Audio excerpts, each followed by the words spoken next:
Thank you for tuning in. You are now tuned in to Difficult People Chronicles. I'm Seriously Focused Johnnie, SF Johnnie.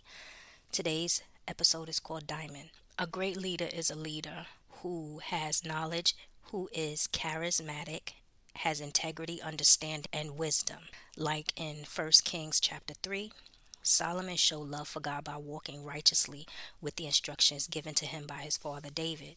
So in chapter 3, there was two prostitutes.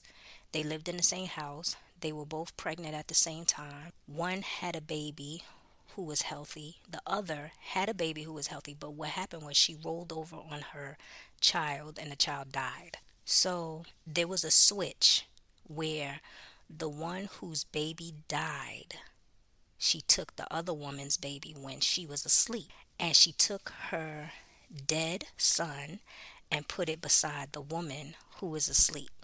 So when this woman got up the next morning to nurse her child, she realized that that wasn't her son. There was an argument between the two of them, and in order to make the decision, because one was like, that's my child, and the other one was like, no, that's your child, they went before the king. The king said, let's resolve this and give me a sword, and he will chop the baby in two.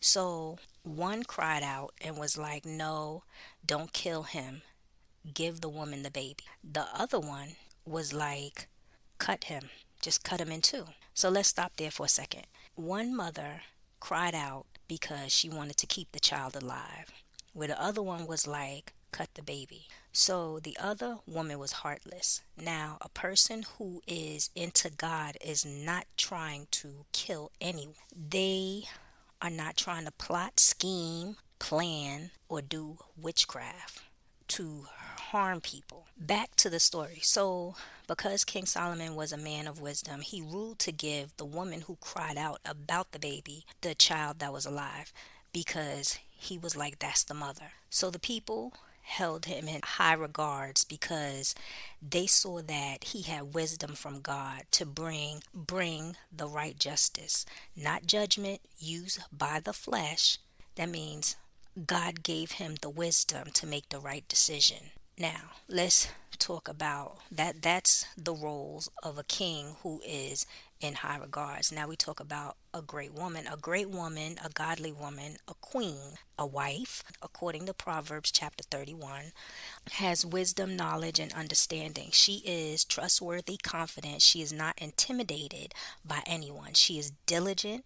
She makes the most out of available resources and prepares for difficult times. She is respectful, blessed, and highly favored. She is giving. She speaks with love and kindness. So, those are the things that I picked out of chapter 31 when I read it. Proverbs. You got to read through the whole chapter. So, now in order to possess these things, whether you're male or female, meaning the qualities of like King Solomon, or qualities of a wife, a godly woman, a queen, for some, you will go through some things. Nothing in life is easy. And in order to receive the blessings and the glory, you will have to endure pain.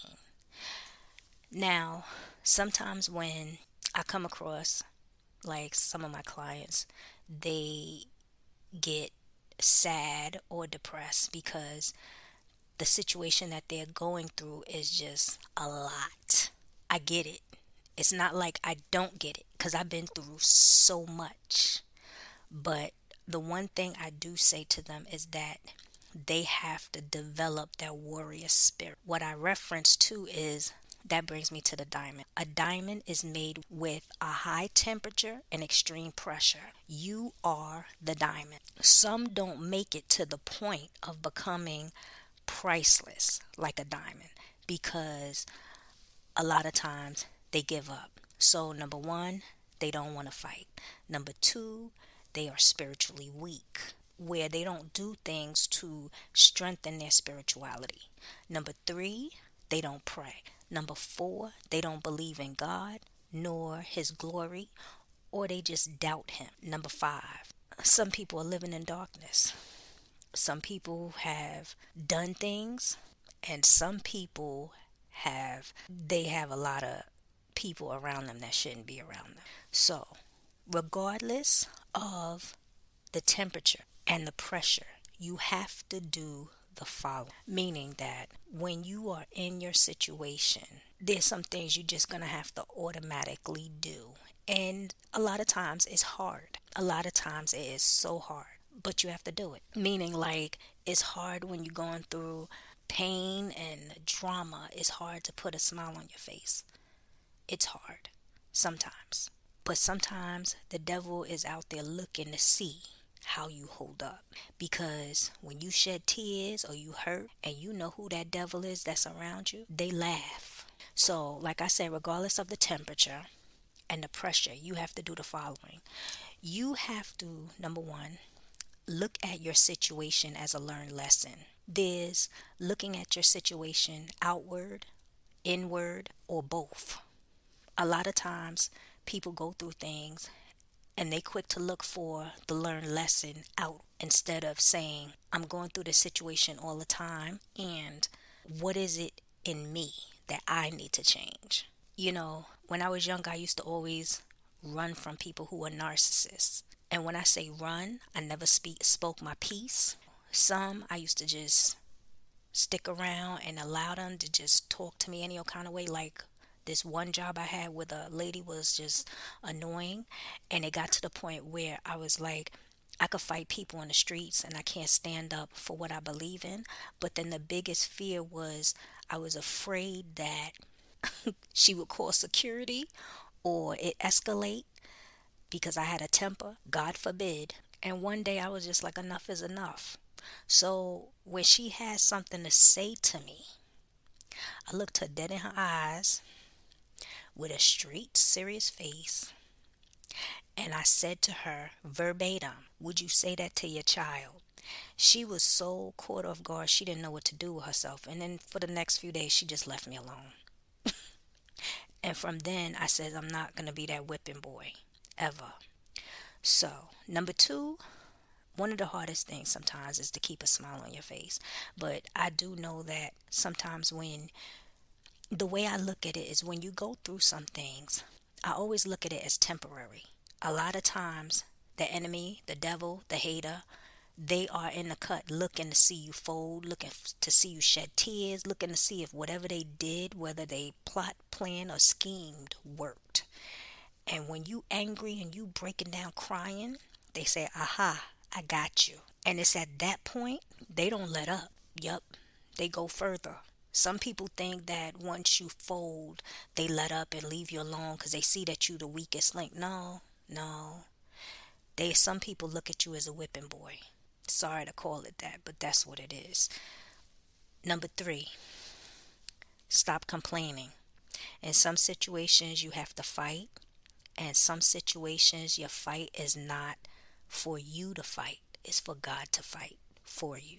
But one of the things we have a tendency to do is complain. You got to stop complaining. I was doing that the other day. I was complaining about something, and it was a friend of mine. Thank God for the people that I have around me. One friend was reminding me to stop complaining, and my other friend, she was just basically on cue. Like, she hit me up. She said, girl, I'm praying for you. It was just like, wow, she must have felt that I was going through something. Because sometimes you could see the racism in other people where they don't want you to succeed. Or you could be standing on the outside where you see one person try to create schemes to get another party in trouble, and you're on the outside. Why is it your business? Because whatever you have is entangled in the nonsense. And you can see it. And you can see that person don't want the other person to help you. So I kept complaining because when the situation happened, I wanted to go off. But I kept my cool. I thank him for that. Even though I wanted to tell him to be careful because, just because a person's smiling in your face and sometimes they above you, they could be jealous of you. They jealous that your work ethic, your productivity, how you operate will surpass them. And I saw that. And I started to go off on this person, but I said, nope, please. But I saw her in the cut being trifling. Number four, you got to stop questioning God. I know we get into situations where it's just so unbearable and you're just like, does he hear me? And you start to doubt him. What I do is I ask God to show me either where I went wrong or what do I need to do. Because in some situations, there's another step you need to take, and you might not be aware of it. And nobody is telling you what that next step is. So that's why it's important you go to God.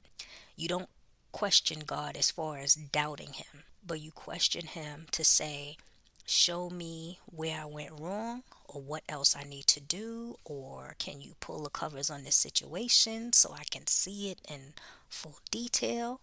Yeah. If you are that diamond in the making, be that diamond and know that you cannot escape the pressure.